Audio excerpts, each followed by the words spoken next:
Você disse bom dia para quem está pertinho de você. Já matou a saudade de tomar cafezinho com quem está perto de você. Coisa boa, né? Não tem manga, não tem mamão, mas tem café. Tá vendo? Olha lá. Estamos progredindo. Um dia a gente vai chegar aqui e vai ter manga e mamão. Olha que beleza. Não prometo nada, não prometo nada. Olha só. Nós estivemos juntos nesse período do carnaval e o assunto que nós tratamos, tem alguns poucos irmãos que não estiveram conosco, nós estivemos conversando sobre as bem-aventuranças. Nós estivemos conversando sobre um caminho de felicidade que é proposto por Jesus ali no monte no Sermão do Monte. E por incrível que pareça, algo muito contraditório, porque parece que é impossível ser feliz com aquilo que Jesus propõe. E nós, por alguns momentos ali, estudando a Palavra de Deus, fomos extremamente desafiados com aquilo que Jesus trouxe para nós e tem trazido para nós. Porque esse estudo é um estudo, como nós falamos ali, que alguns de nós já vêm estudando ao longo do ano passado, as bem-aventuranças, e nós temos sido realmente mexidos por aquilo que o Espírito Santo tem feito no nosso coração, porque é contra a nossa natureza. Sermos humildes, sermos mansos, sermos pacificadores, é contra a nossa natureza. Então nós somos confrontados pela palavra. E ainda há muitas coisas que Deus tem para falar para nós, e eu queria dar continuidade. Porque quando Deus fala para a gente assim, olha, vocês vão ser felizes quando vocês fizerem isso aqui, a gente tem que parar para ouvir. Uma dica que a palavra fala para nós, olha, existe um caminho de felicidade aqui. Tem um atalho para a felicidade aqui. Porque de alguma maneira, na nossa vida, a gente busca a felicidade. A gente busca a felicidade sempre, em todas as coisas que a gente quer fazer. Quando a gente compra um presente para alguém, quando a gente sai com alguém que a gente ama, a gente quer levar alguém que a gente ama num lugar, que a gente quer promover a felicidade, porque a gente busca a felicidade não só para a gente busca a felicidade também para as pessoas que a gente ama. Então, o homem busca a felicidade, e a palavra de Deus nos indica a felicidade. Não a felicidade da forma que o mundo nos dá, assim como Deus nos traz uma paz, não a paz que o mundo nos dá. Então o que Deus nos propõe é um caminho mais excelente do amor, da paz, da felicidade. E aqui eu quero dar continuidade ainda nas bem-aventuranças, não mais daquelas do Sermão do Monte, mas algo que Deus nos fala na sua palavra, em 3 versículos. Ele está falando a mesma coisa, sobre sermos felizes. Um jeito de ser feliz, que nós também precisamos aprender, e que tem a ver com aquilo que nós temos recebido nos últimos dias. E eu quero ler com vocês 3 versículos diferentes, em lugares diferentes, que falam a mesma coisa. E esses 3 versículos estão em João 13, em Lucas 11 e Salmo 119. João 13 vai dizer o seguinte: vocês sabem essas coisas, bem-aventurados, mais que felizes, muito felizes, vocês vão ser se vocês praticarem. Mas ele disse, Jesus disse, antes, bem-aventurados, muito felizes, os que ouvem a palavra de Deus e as guardam. Como são felizes, essa eu coloquei na linguagem de hoje. Como são felizes os que obedecem os seus estatutos e de todo o coração os buscam? Como são felizes, como são mais que felizes aqueles que ouvem a palavra de Deus e praticam? Como são felizes aqueles que guardam a palavra de Deus, ouvem e guardam? Como são felizes aqueles que ouvem a palavra de Deus, obedecem e guardam de todo o coração e buscam de todo o coração? E quando nós recebemos a palavra de Deus, como nós temos recebido a palavra de Deus, e a gente entende que a gente recebeu uma enxurrada de coisas, a palavra de Deus fala o seguinte: vocês vão ser mais felizes ainda se vocês conseguirem guardar e praticar isso. Aí sim vocês vão encontrar felicidade.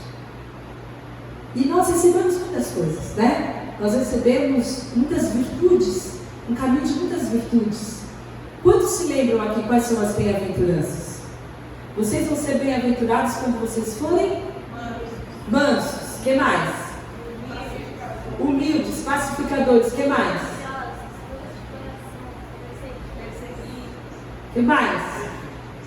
Oi? Choram. Forma ser de justiça, amém?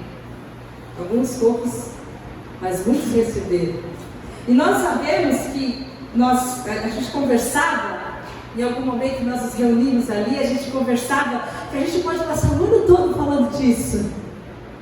Porque são coisas muito preciosas que se perdem. Alguém falou para mim, a gente pode voltar a começar tudo de novo. Abre desde o primeiro versículo e começa tudo de novo, fica só falando disso, porque a gente perde muita coisa preciosa. É muita coisa boa que a gente de fato vai deixando e a gente precisa aprender. E existe muita diferença entre a gente saber e a gente viver. E às vezes Deus faz umas pegadinhas como aconteceram no retiro, mas vamos ver se vocês sabem mesmo. E aí Deus dá umas possibilidades de a gente praticar aquilo que a gente acabou de aprender. Deus é maravilhoso. E Ele mostra que a gente aprendeu, que Deus nos dá a possibilidade de praticar. E nós estamos agora vivendo esse momento em que a gente precisa colocar a nossa fé em prática. E eu queria conversar um pouco sobre isso, porque muitos de nós passam a vida inteira tentando melhorar. A gente tenta. A gente se posiciona diante de Deus e fala assim, agora eu vou tentar fazer a coisa certa. Agora eu vou tentar ler a Bíblia todos os dias. Agora eu vou tentar separar um tempo de oração, nem que seja logo no começo do dia, 2 minutos do meu dia. Eu vou pôr no meu relógio 2 minutos mais cedo. Eu vou tentar todos os dias. Agora eu vou tentar fazer um jejum por semana de açúcar. Agora eu vou tentar fazer um jejum de abstinência de rede social. Eu vou tentar fazer um jejum de abstinência de música. E aí você vai... Vou tentar. E o grande problema da nossa vida é que a gente vive só tentando. E quem tenta não consegue. Existe uma diferença muito grande entre tentar e treinar. E você pode pensar isso se você pensa numa corrida. E a gente tem entendido isso porque ouvir e praticar as palavras de Jesus, eu tenho usado muito essa figura todas as vezes na minha pregação. É a figura da casa na areia e da casa na rocha. Não sei quantas aqui não conheceram meu pai, poucas pessoas aqui não conheceram meu pai, mas ele tinha um jargão. Ele perguntava para todo mundo assim, olha, firme na rocha. Quem se lembra disso? Ele falava assim para você, firme na rocha. Era desse texto que ele estava falando, da pessoa que tinha casa na rocha e da pessoa que tinha casa na areia. Se você tinha a capacidade de viver aquilo que você praticava, se a sua vida era uma vida de quem ouvia e praticava as palavras de Jesus, ou de quem ouvia e passava a vida tentando. E cada vez que um problema vinha na sua vida, você afundava e a sua vida ia por água abaixo de novo. Cada vez que você tinha uma dificuldade, você afundava e se perdia de novo. Ou se a sua vida era uma vida firme na rocha, que você estava cada dia mais firme, mais fortalecido, mais forte em Jesus. Essa é a vida de quem está sendo fortalecido pelo Espírito de Deus, cada vez mais forte, nem que seja um miudinho mais forte, mas mais forte em Jesus. Essa é a diferença. Nós que estamos em Jesus, estamos sempre crescendo e sempre mais fortes. É diferente de quem está sempre tentando, sempre num looping espiritual e nunca avança, sempre sendo submergido por qualquer onda da vida que vem. E vai vir, a onda está vindo, o problema está vindo, segunda-feira está chegando, o problema não vai deixar de vir. A diferença é se a gente está pronto, se a palavra está entrando e se a gente está sendo um caminho de felicidade, aquele que pratica a palavra de Jesus ou não. E aí a gente precisa entender se a gente está pronto para tentar ou se a gente está pronto para treinar. E a gente, só pensar na nossa vida, num treino, né? A gente pode tentar correr ou treinar para correr. Uma vez a gente foi tentar correr. Todo mundo, uma meia dúzia que foi tentar correr. do Pão de Açúcar. O Tarso não estava aí, senão ele tinha tentado ir também, porque eu sei que ele tinha tentado ir. Eu fui só pela macarronada no Bexiga, eu tenho que confessar, me levaram para comer macarronada, eu fui só pela macarronada, gente. Depois eu tive que correr depois. E foi muito engraçado, foi muito legal. Teve gente que carregou, outras pessoas tiveram que correr. Quem correu 2 vezes? Quem foi? Paulo Carreiro não era meu herói, correu 2 vezes naquela época. Teve gente que desistiu de correr.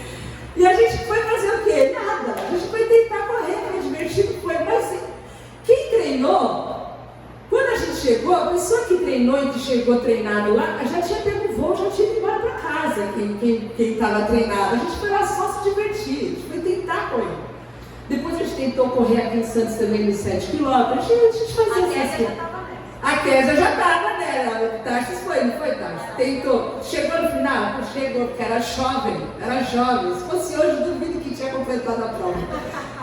Agora, a gente tentava. Depois eles continuaram correndo lá em Ilhabela, não me chamavam mais, porque eu tinha que ficar aqui fazendo culto. Eu sei que eles iam correr lá, ninguém me chamava. Mas a gente tentava às vezes correr. Agora a gente não tenta mais, porque a gente não tem mais 30 anos. Mas a gente tentava, diferente de quem treina. A diferença é muito grande. Só que tem gente que leva isso para a vida espiritual também. E a gente passa a vida só tentando, e nunca conquista, nunca alcança, nunca cresce, nunca avança. A gente tenta ser paciente, a gente tenta ser bondoso, a gente tenta ficar livre do pecado, a gente tenta uma transformação e a gente não avança. E Paulo falou, você precisa levar a vida espiritual a sério, como quem está treinando. E eu amo muito esse texto e eu quero compartilhar ele com vocês. Esse texto, ele está em 1 Coríntios 9, e ele fala o seguinte: vocês não sabem que dentre todos os que correm no estádio, apenas um ganha o prêmio? Corram de tal modo que alcancem o prêmio. Todos os que competem nos jogos se submetem a um treinamento rigoroso para obter uma coroa que logo perece.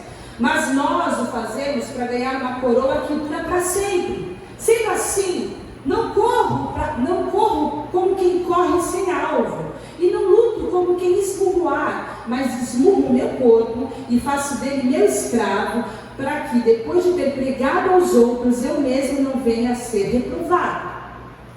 Paulo traz para nós uma figura, ele está falando aqui para os coríntios, e isso era muito legal, porque eles eram aficionados por esportes, como o brasileiro é aficionado por futebol. Eles tinham uma arena lá, eles tinham um lugar muito grande, que só era mais importante os Jogos Olímpicos da Grécia, mas para eles aquilo era surreal, era a coisa mais importante para eles.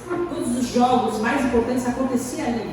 E quando eles falavam de jogo, quando eles falavam de corrida, quando eles falavam dessa cultura, eles cresciam os olhos. E aí Paulo, na sua experiência, na sua cultura, eles falam, cara, vocês precisam levar a vida espiritual a sério, como o sujeito que entra na arena. O cara que entra na arena, ele não entra para perder, ele entra para ganhar. Naquela época, o sujeito, para competir, tinha que provar que ele tinha 10 meses de treino rigoroso, senão ele era desclassificado. Era um negócio muito sério. E aqui, ele fala sobre a nossa vida espiritual. Você que tem uma vida espiritual, você precisa entender que você está envolvido em coisa muito séria. É fundamental que você entenda que você não pode levar a sua vida espiritual como se você estivesse passeando, esmurrando o ar. Você tem que entender que a sua vida espiritual é uma coisa muito séria. É como se ele estivesse falando pessoa da seleção. A gente vai entrar para ganhar. A gente está entrando para levar a taça para casa. É isso que ele está falando aqui. Vocês estão entrando para levar a taça para casa. É com essa seriedade que a gente precisa ter a nossa vida espiritual. A gente tem que entender que assim como a gente não corre sem treino, como os irmãos que vêm aqui treinaram muito para poder tocar sem escala, eles estudaram muito. Eles têm uma capacidade de vir aqui porque eles são muito bons hoje, porque eles se dedicaram muito no dia. As pessoas que dançam, elas dançam porque elas treinam muito. Até uma apresentação chegar, quantas horas a Tatá treina? Quantas horas a Larissa treina? Quantas horas Luísa treina. Agora vou eu tentar. Me dá uma roupa aí que eu vou dançar junto com elas para ver como é que vai ficar. Não vai ficar bom, eu vou tentar. Não vou tentar, gente. Não vai ser bom. Porque exige um treino, exige um preparo. Da mesma maneira, a vida espiritual, se a gente tentar, fatalmente a gente vai fracassar. Nós não podemos levar a nossa vida espiritual assim. Nós precisamos entender que há necessidade de nós sermos adestrados, de nós levarmos a nossa vida espiritual a sério, aprender a ser humilde, manso, a chorar, a ser um pacificador, a ter um coração puro, a ser misericordioso, exige empenho da nossa mente, do nosso corpo, assim como exige empenho do nosso corpo, da nossa mente, das conquistas físicas, das conquistas mentais, para tudo aquilo que a gente se propõe. O nosso espírito precisa ser treinado. Nós precisamos entender que a ser cristão precisa ser levado a sério. A gente tem que entender que a gente tem que ter raça.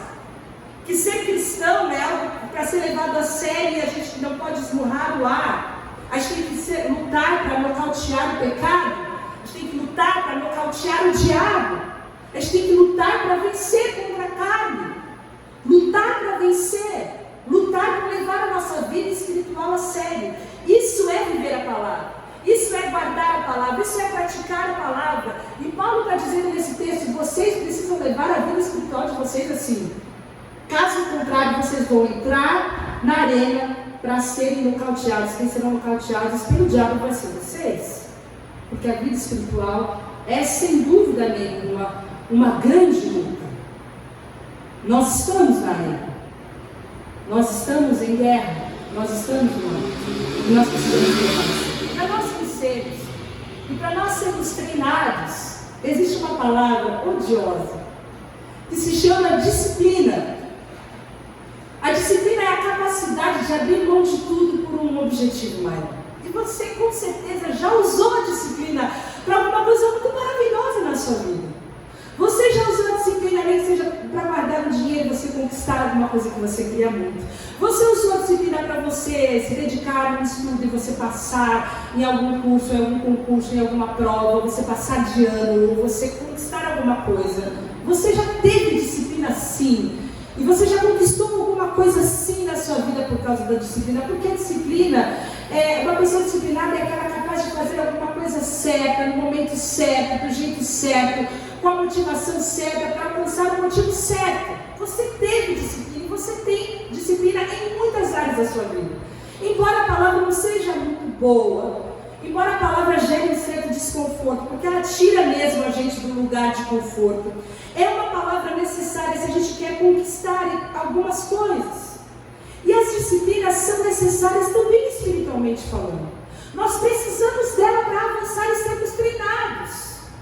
Nós precisamos de disciplinas espirituais para crescermos espiritualmente. Nós precisamos ser diligentes, irmãos.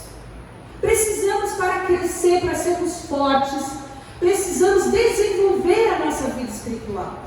Agora, o que as disciplinas espirituais não são? Em primeiro lugar, elas não são um medidor espiritual. Não é porque eu leio a Bíblia, eu faço a oração, ou eu faço algum jejum que Deus vai medir a minha espiritualidade por causa disso.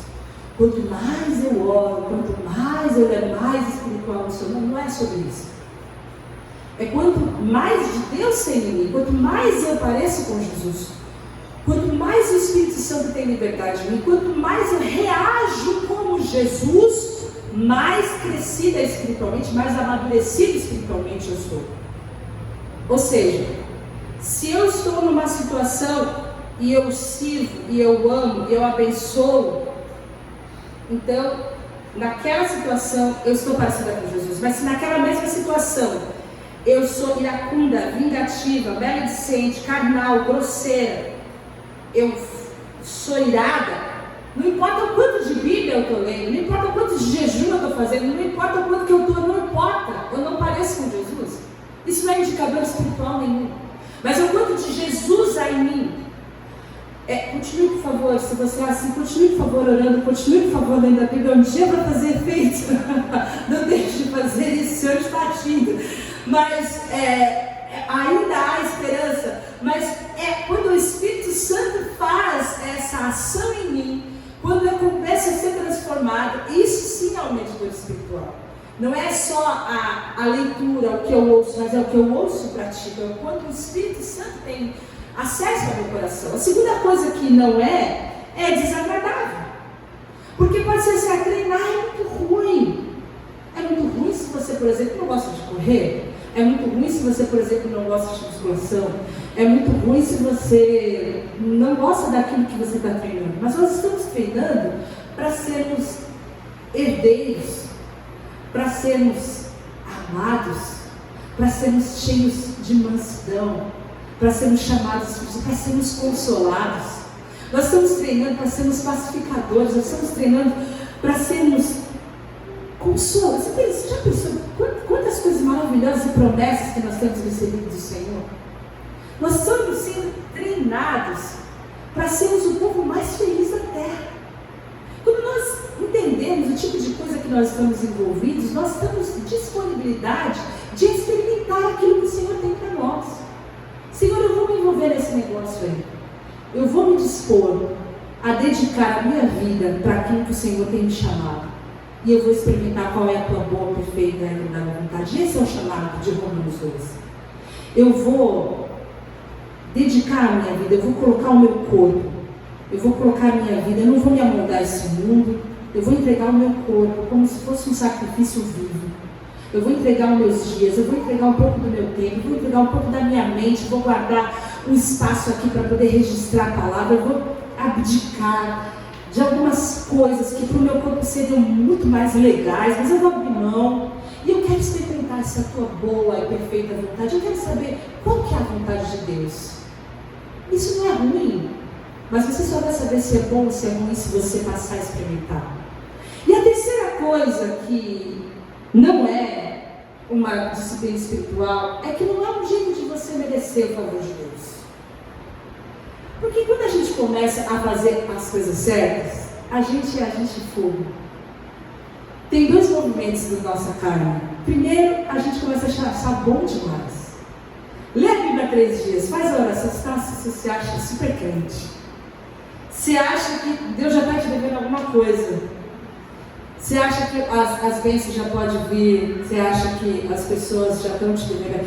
E o outro movimento, além de que você acha que você é bom pra caramba, é que começa uma compulsão para julgar as pessoas. Que já que você é bom, ninguém é tão bom quanto você.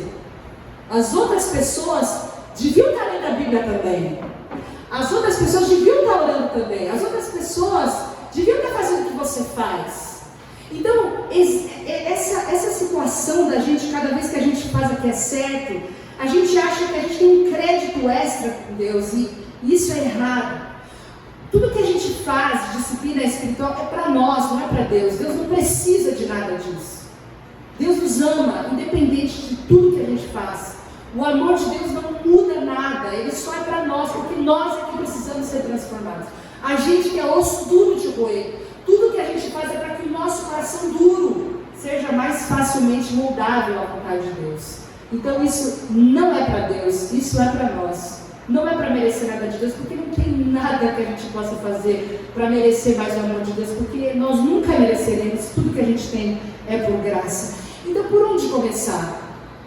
Já que eu estou tentando, eu não estou conseguindo, eu preciso melhorar, eu já tinha até desistido, voltei do retiro, não abri a Bíblia, não fiz oração nenhuma, estou chegando aqui com a cara e com a coragem, sem ter aberto uma Bíblia desde o retiro, me esqueci de todas as bem-aventuranças, então vamos lá, vamos começar como o ano de 2024 começa depois do Carnaval, por onde que eu posso começar?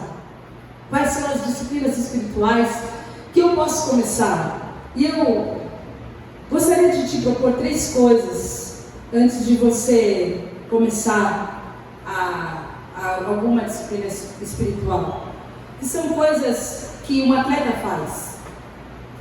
A primeira coisa é você conhecer as suas limitações. Conheça quais são os seus limites e trabalhe para vencer os seus limites. Você precisa saber espiritualmente quais são os problemas que você precisa superar. Você precisa se colocar diante de Deus para entender quais são suas desculpas. Porque por trás de cada desculpa tem um pecado não confessado. Qual é a a sua grande desculpa para não se aproximar de Deus? Para não levar Deus a sério? Por que você não segue Jesus a sério? Qual é a sua desculpa? É falta de tempo? Porque a falta de tempo é falta de prioridade. É o seu egoísmo. É seu amor ao conforto. É o amor que você tem à sua carne, ao seu tempo, à sua diversão. Qual é a sua desculpa? Conheça quais são os seus limites, porque enquanto não tiver um desejo sincero de transformação, você não vai se aproximar de Deus. A grande maioria das pessoas não tem interesse em Deus. Elas têm interesse no que Deus pode fazer por elas. Então, em última instância, elas têm um interesse nelas mesmas. Muitas pessoas, elas chegam aqui porque elas têm um problema. Elas têm um problema de saúde. Elas têm um problema na família. Elas têm um problema, às vezes, financeiro. E elas não têm um problema com Deus, elas não têm uma falta de Deus, elas não têm um amor por Jesus, elas estão buscando Deus, elas estão buscando a resolver um problema. Quando esse problema é resolvido, elas amam elas mesmas. E se isso não for detectado, se isso não for resolvido, você nunca vai se achegar a Deus. A primeira coisa que nós precisamos perguntar é: para que eu quero mais de Deus? Por que eu quero mais de Deus? Por que eu estou me aproximando mais de Deus? Eu quero Deus como o meu Senhor, como o meu Salvador, como o meu Rei. Eu quero conhecer a sua vontade, eu quero a sua palavra, eu estou disposto a ouvir a sua palavra, eu creio na sua palavra, eu quero obedecer a sua palavra, ou eu vou ouvir essa palavra e eu vou esquecer essa palavra, eu vou estar pronto para dizer sim para aquilo que Deus propõe para mim. E a partir desse movimento é que eu posso saber se eu estou pronto para seguir Jesus. Porque às vezes a gente vai como uma manada, né? E eu preciso conhecer meu limite, porque pode ser que eu chegue diante de Deus e fale: então, eu não estou pronto. E a partir daí você tem uma oração para você fazer. Eu sou egoísta. E todas as vezes que eu me aproximei do Senhor, eu me aproximei por mim mesmo. E eu não tenho um interesse sincero em te conhecer. Mas eu estou aqui. Pode se revelar para mim, pode se apresentar, eu quero saber quem você é. A partir dessa pergunta, você pode realmente conhecer quem Deus é. E essa é uma conversa séria e sincera que você pode ter com Deus. Conheça os seus limites, conheça o seu relacionamento com Deus, saiba quem você e Deus, em que página você e Deus estão. Conheça seus limites. Muitas vezes, as pessoas se achegam a Deus pela dor, e elas só buscam consolo e conforto. Mas nós estamos aqui para ter um relacionamento de amor com o Senhor, de noiva, um relacionamento eterno, um relacionamento de amizade, um relacionamento de família, um relacionamento de cumplicidade, onde Jesus é o nosso amado, onde Ele é o nosso rei, onde Ele é a nossa vida, onde não há nada que a gente não possa entregar para Ele. Não tem nada nessa vida que a gente não possa entregar. Tudo isso aqui é nada. Se você não ama Jesus desse jeito, então você ainda não conhece. Você precisa conhecer Jesus assim. Conheça os seus limites, o seu limite do seu relacionamento com Ele, para que você possa se aprofundar no relacionamento com Ele. E aí se amar e guardar a sua palavra. A segunda coisa: coloque pequenos objetivos nas suas disciplinas espirituais. Ao invés de você falar: esse ano eu vou ler a Bíblia inteira, coloque: eu vou ler um capítulo por dia. Eu vou ler um capítulo por dia, eu vou ler um salmo e um capítulo do Novo Testamento. E leia, seja fiel nisso daí. Ali há uma prática positiva. Preste atenção nisso. Algo que você precisa deixar, uma prática de abstinência na sua vida. É muito delicado colocar isso, mas é importante quando nós estamos falando de disciplinas espirituais. Você sabe onde está a sua dificuldade? De repente você tem falta de tempo porque você está gastando muito tempo na rede social. Abra mão de uma delas.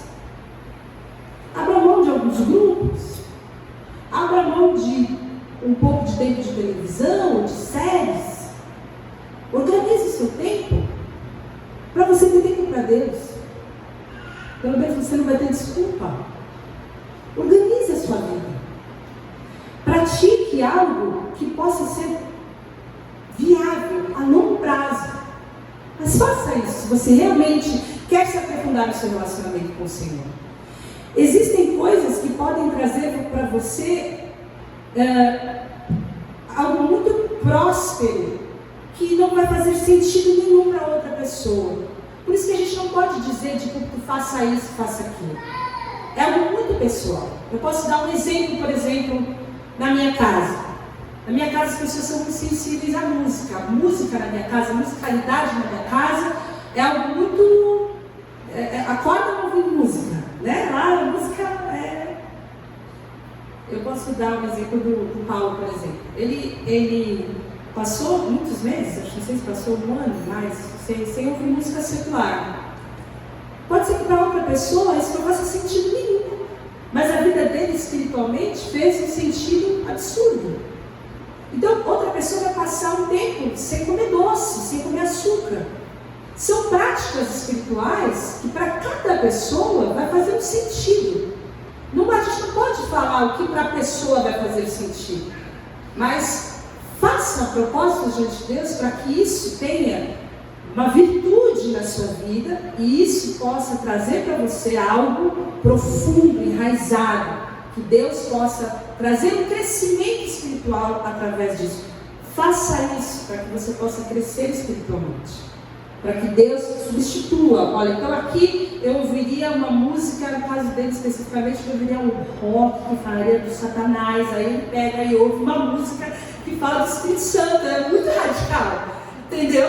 Então não tem como não, mas você pode fazer isso em outra área da sua vida. Nesse momento eu sentaria aqui para fazer isso e agora eu vou ler a Bíblia nesse período. Então faça isso, e isso pode trazer uma experiência profunda de Deus. Faça pequenas coisas que podem trazer efeitos eternos na sua vida. Comece com pequenos passos que têm efeitos para sempre. Guardar e praticar. E por último, confie no personal.